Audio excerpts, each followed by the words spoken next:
Hi everyone. So, ఇప్పుడు మనము ముందు వీడియోలో రష్యన్ సోషలిస్ట్ రెవల్యూషన్ గురించి మాట్లాడుకున్నాం ఇంగ్లీష్లో. సో, ఈ వీడియోలో మనం రైజ్ ఆఫ్ స్టాలిన్ గురించి మాట్లాడుకుంటాం. అంటే ఫస్ట్ సోవియట్ యూనియన్లో ఉన్న వ్లాడిమిర్ లెనిన్ ఆయన మరణించిన తర్వాత స్టాలిన్ అనే అతను వచ్చాడనమాట. సో వ్లాడిమిర్ లెనిన్ 1924లో మరణించారు. ఈయన మరణించిన తర్వాత స్టాలిన్ కమ్యూనిస్ట్ పార్టీకి లీడర్ లాగా వచ్చారు. Over the next few decades, అంటే కొన్ని డికేడ్స్ తర్వాత, ఒక డికేడ్ అంటే 10 సంవత్సరాలు కదా, అలా కొన్ని 10 సంవత్సరాలు చాలా ఇయర్స్ అయ్యాక స్టాలిన్ చేతిలోకి అబ్సల్యూట్ పవర్ వచ్చింది. అంటే ఆయన అబ్సల్యూట్ కంట్రోల్ తీసేసుకున్నాడు. అంటే ఎవరికి అతన్ని అధికారించే ఛాన్స్ ఇవ్వకుండా ఆయననే మొత్తం కంట్రోల్ పెట్టేసుకున్నాడు. And put an end to all opposition. ఆయనని ఎవరైతే అపోజ్ చేస్తున్నారో, అంటే ఆయన అంటే ఇక్కడ ఎవరు, స్టాలిన్, అతన్ని అపోజ్ చేయనివ్వకుండా అబ్సల్యూట్ కంట్రోల్ తీసేసుకున్నాడు అనమాట. He used his disputed power to build the economy of USSR. అంటే అన్డిస్ప్యూటెడ్ అన్డౌటెడ్ పవర్, అంటే అతని చేతిలో ఉన్న అంతా పవర్తో యుఎస్ఎస్ఆర్ ఎకనామీ అంటే ఇప్పుడు ఎకనామీ అంటే ఆర్థిక వ్యవస్థ, అర్థమైందా? సో ఆయన యుఎస్ఎస్ఆర్ ఆర్థిక వ్యవస్థ, యుఎస్ఎస్ఆర్ అంటే union of Soviet socialist republics, దానిని బిల్డ్ చేసినారు, అంటే పరిపించినారు. USSR began a program of planned economic development with its 5-year plans in 1928. ఇప్పుడు ఈ యుఎస్ఎస్ఆర్ ఏం చేసినారు, ఒక ప్రోగ్రామ్ని స్టార్ట్ చేసినారు. ఆ ప్రోగ్రాంలో ఏంటి, ఎకనామిక్ డెవలప్మెంట్ని పెంచడానికి వాళ్ళు ఒక 5-year ప్లాన్స్ని తీసుకొని వచ్చినారనమాట. ఎప్పుడు తీసుకొని వచ్చినారంటే 1928లో తీసుకొని వచ్చినారు. అంటే ఎప్పుడు 4 years after the death of Lenin అనమాట. ఇవి ఏమో చూస్తాం ఇప్పుడు మనము. First, rapid industrialization and collectivization of agriculture. ఇక్కడ మనకి మెయిన్ 2 things గురించి చెప్తున్నారు. ఈ 5-year ప్లాన్స్లో 2 things మీద వాళ్ళు ఫోకస్ చేసినారు. ఏమి అవి అంటే ర్యాపిడ్ ఇండస్ట్రియలైజేషన్. ర్యాపిడ్ అంటే ఫాస్ట్గా అని చెప్పి, ఇండస్ట్రియలైజేషన్ అంటే ఇండస్ట్రీస్ని డెవలప్ చేసేదాన్నే ఇండస్ట్రియలైజేషన్ అంటాము. అంటే ఇండస్ట్రీస్లో ఒక చేంజ్ తీసుకొని వచ్చి దాన్ని డెవలప్ చేయడానికి. సో ఫస్ట్ వాళ్ళు దేని మీద కాన్సన్ట్రేట్ చేసినారు, ఇండస్ట్రీస్ని డెవలప్ చేయడానికి కాన్సన్ట్రేట్ చేసినారు. Second, collectivization of agriculture. అంటే అగ్రికల్చర్ నుంచి వాళ్ళు ఎర్నింగ్స్ని గురించి మాట్లాడతాం. USSR under the leadership of Joseph Stalin tried to end small peasant production by forcing all small and large farmers to surrender their lands and join collective farms.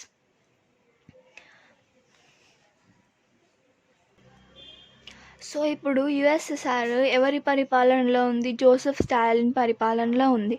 ఈయన collective forms అనేదాన్ని చేయాలనుకున్నాడు. దీంట్లో ఏంటంటే ఈ ఫార్మ్స్లో విలేజ్లో ఈ ఫార్మ్స్లో ఏంటంటే బేసిక్గా టూల్స్ అన్నీ, మెషిన్స్, అనిమల్స్ని వాడి ఫార్మింగ్ చేయాలా అని చెప్పి. అలా చేస్తే ఏమవుతుంది, ఫార్మర్స్కి ఛాన్సెస్ తగ్గిపోతాయి కదా ఫార్మింగ్ చేయడానికి, ఇట్లా మెషిన్స్ ఇవి వాడితే.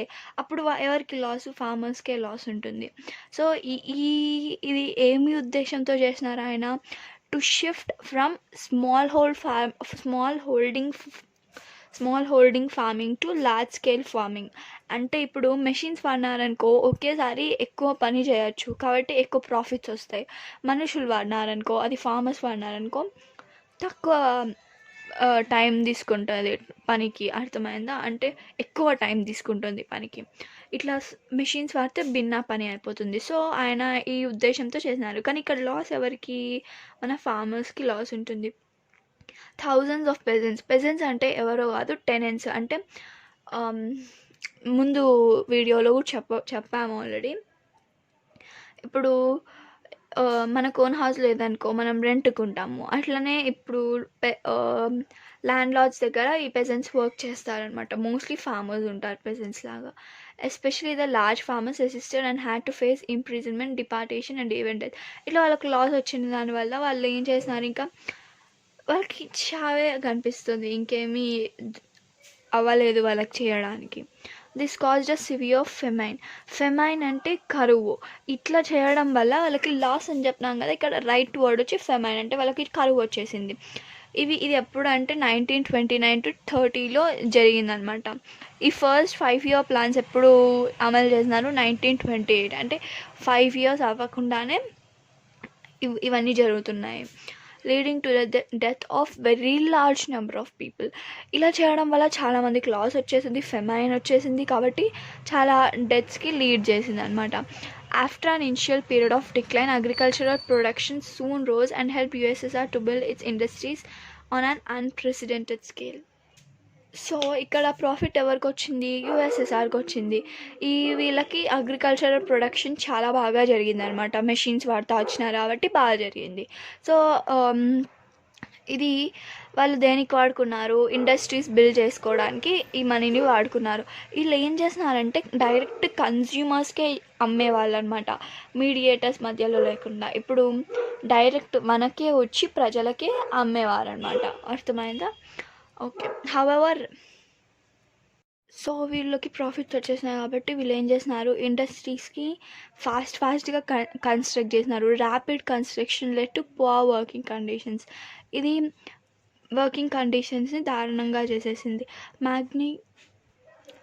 ఫస్ట్ స్టీల్ ప్లాంట్ అంటే ఏమో చూస్తాం. స్టీల్ ప్లాంట్ అంటే ఏందో కాదు, ఏ ఫ్యాక్టరీలో అయితే మనం స్టీల్ని మ్యానుఫ్యాక్చర్ చేస్తాము, అక్కడే తయారు చేస్తాము, దాన్ని ఆ ఫ్యాక్టరీని స్టీల్ ప్లాంట్ అంటాం అనమాట. అక్కడ ఏంటంటే మ్యాగ్నిటో గార్స్క్ ఓకే, ఎనీవే. సో అనే స్టీల్ ప్లాంట్ని 3 years పట్టింది అది చేయడానికి. అది చేయడానికి వర్కర్స్ చాలా కష్టపడ్డారనమాట. Stoppages of work in the first year 550 stoppages of work, అంటే 550 సార్లు వర్క్ని ఆపేయాల్సి వచ్చిందంట ఫస్ట్ ఇయర్లో ఆఫ్ కన్స్ట్రక్షన్లోనే. 40 degrees Celsius కంటే తక్కువ ఉండే టెంపరేచర్లో people had wintersలో అనమాట. People had to climb down from the 4th floor and dash across the street in order to go to toilet. అంటే చూడండి, 4th floor నుంచి కిందకి దిగి 4th floor నుంచి అంత చలిలో కిందకి దిగి స్ట్రీట్కి టాయిలెట్స్కి వెళ్ళాలంటే అంత ఇది తీసుకునేదనమాట. అప్పుడే మనం అర్థం చేసుకోవచ్చు ఎంత పువర్ వర్కింగ్ కండిషన్స్ ఉన్నాయి వాళ్ళకని చెప్పి. An extended schooling system developed and arrangements were made.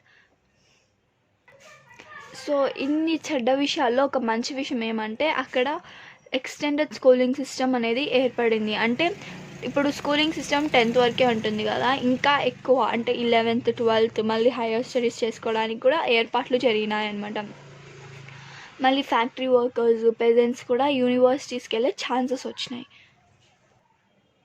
So అక్కడ ఇంకా ఏంటి అంటే క్రెంచెస్ అనేవి ఎస్టాబ్లిష్ చేస్తున్నారు అనమాట. క్రెంచెస్లో ఏంటంటే ఫ్యాక్టరీస్లో ఉండే విమెన్ పిల్లలకి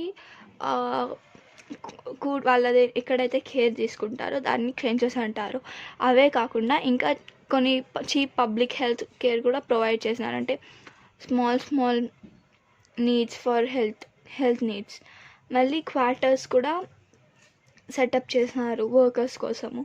ఇవన్నీ కూడా లిమిటెడ్గానే ప్రొవైడ్ చేసేవాళ్ళు, ఎందుకంటే గవర్నమెంట్ రిసోర్సెస్ కదా, కాబట్టి లిమిటెడ్గా ప్రొవైడ్ చేసేవాళ్ళు. సో యుఎస్ఎస్ఆర్ అందరికీ ఫుల్ ఎంప్లాయ్మెంట్, అందరి సిటిజన్కి ఎంప్లాయ్మెంట్ అంటే ఉద్యోగాలు ఉండేట్టు చూసుకున్నారనమాట. అండ్ స్టాండర్డ్ ఆఫ్ లివింగ్ అంటే వాళ్ళకి కొన్ని బేసిక్ ఫెసిలిటీస్ ప్రొవైడ్ చేయడం కూడా స్టార్ట్ చేసినారనమాట. మళ్ళీ వాళ్ళకి లిటరసీ, ప్రైమరీ ఎడ్యుకేషన్ కూడా ఇచ్చినారంటే బేసిక్ ఎడ్యుకేషన్ కూడా ఇచ్చినారనమాట. సో ఇలా జరుగుతున్నప్పుడు ఏమైంది, వెస్ట్రన్ వరల్డ్కి గ్రేట్ డిప్రెషన్ అనేది వచ్చిందనమాట. ఈ గ్రేట్ డిప్రెషన్లో ఏం జరిగింది అని మనము నెక్స్ట్ వీడియోలో చూస్తామన్నమాట.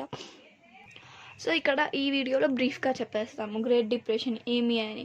ఈ గ్రేట్ డిప్రెషన్లో ఏం లేదు, ఫ్యాక్టరీస్ క్లోజ్ చేయడము, మిలియన్స్ ఆఫ్ వర్కర్స్ చాలామంది వాళ్ళ జాబ్స్ పోగొట్టుకున్నారు. పెజెంట్స్కి గూడ్స్ అంటే కొనుక్కునే వస్తువులు, బేసిక్ నీడ్స్ కాస్ట్ వచ్చి చాలా పెరిగిపోయినాయి అన్నమాట. ఈ డిమాండ్ ఎక్కువ అయిపోయింది. అలా చాలా జరిగాయి. దీన్నే మనం గ్రేట్ డిప్రెషన్ అంటాము. ఇది మళ్ళీ ఇంకొక సబ్ టాపిక్ వస్తుంది. దాంట్లో మనం క్లియర్‌గా తెలుసుకుంటాం. సో, ఈ గ్రేట్ డిప్రెషన్ జరుగుతున్నప్పుడు ఈ యూఎస్ఎస్ఆర్ దాని నుంచి ఆ ఎఫెక్ట్స్ నుంచి తప్పించుకోవడానికి ఏమేం చేసినారని చూస్తాం. ఫస్ట్ వచ్చి integrated with international market. And second వచ్చి దానికి ప్లాన్డ్ ఎకానమీ ఉన్నిందంట. అంటే వాళ్ళు ముందే డిసైడ్ చేసి పెట్టుకున్నారు. అంటే ఏం ప్రొడ్యూస్ చేయాలి, ఎంత ప్రొడ్యూస్ చేయాలి అని చెప్పి. ఇది వాళ్ళకి ఒక బ్యాలెన్స్, డిమాండ్ సప్లై మధ్యలో బ్యాలెన్స్ మెయింటైన్ చేయడానికి హెల్ప్ చేసిందనమాట. సో ఇదంతా రావడానికి ఎలా జరిగింది అంటే this was all built through an enormous centralization అంటే control under a single authority. అంటే ఒక్కరి కంట్రోల్లో ఉన్నప్పుడు మాత్రమే జరిగింది. కాబట్టి ఇప్పుడు ఒక కంట్రీ ఉందనుకోండి, దానికి 10 ప్రైమ్ మినిస్టర్స్ ఉంటే 10 రకాలుగా చెప్తారు 10 మంది. అప్పుడు ఏ విధంగా కూడా పాటించలేకుండా అయిపోతుంది. అలా కాకుండా ఒకరి మాటే విన్నామనుకోండి, అందరికీ ఒకే విధంగా మంచిగా ఉంటుంది. అట్లా మనకి ఇక్కడ ఎవరు, జోసెఫ్ స్టాలిన్ అనమాట. సో సెంట్రలైజేషన్ ఆఫ్ ఇదంతా కమ్యూనిస్ట్ పార్టీ మళ్ళీ వాళ్ళ లీడర్స్ చేతుల్లో ఉండిందనమాట. సో ఇదంతా వాళ్ళు ఏ ఉద్దేశంతో చేసినారు, సోషలిజం బిల్డ్ చేయడానికి. అంటే సోషలిజం అంటే పీపుల్స్ ఒపీనియన్స్కి రెస్పెక్ట్ ఇస్తారు సోషలిజంలో. అర్థమైందా? అంటే అంటే క్యాపిటలిజం అనుకోండి ప్రైవేట్ కంట్రోల్లో ఉంటుంది, సోషలిజం అనుకోండి గవర్నమెంట్ కంట్రోల్లో ఉంటుంది, పీపుల్ ఒపీనియన్స్ కూడా ఉంటాయి. ఇది తీసుకొని వద్దామని చెప్పి యుఎస్ఎస్ఆర్ ట్రై చేస్తూ ఉండిందనమాట. సో ఇట్లా యుఎస్ఎస్ఆర్ మంచిగా ఆలోచించింది కదా, ఇది కొంతమందిని ఇన్స్పైర్ చేసింది. ఎలాంటి వాళ్ళని, already equality and national liberation గురించి ఇష్టం ఉన్న వాళ్ళని ఇంకా ఇన్స్పైర్ చేసింది అనమాట. సో ఎంఎన్ రావు, ఠాగూర్, నెహ్రూ వీళ్ళందరూ కూడా ఈ యుఎస్ఎస్ఆర్ ఈ ఒపీనియన్స్ని చూసి ఇన్స్పైర్ అయ్యారనమాట. వీళ్ళు కమ్యూనిజంకి అపోజిషన్ అనమాట, like separation of opposition political parties. So బేసిక్గా ఏం చెప్తాంది, అపోజిషన్ని మనం ఎలిమినేట్ చేయాలి, సోషలిజంని తీసుకురావాలి, మల్టీ పార్టీ సిస్టమ్ ఉండకూడదు, డెమోక్రసీ ఉండాలి, ఫ్రీడమ్ ఉండాలి యుఎస్ఎస్ఆర్లో అని చెప్తాను. దీని గురించి జార్జ్ ఓర్వెల్ అనే అతను తన బుక్ యానిమల్ ఫామ్లో కూడా రాశారనమాట. సో ఇదే రైజ్ ఆఫ్ స్టాలిన్. ఆయన ఎలా వచ్చారు, ఏం జరిగింది అని చెప్పి ఇదనమాట. సో ఇప్పుడు నెక్స్ట్ వీడియోలో మనం గ్రేట్ డిప్రెషన్ గురించి చూస్తాం.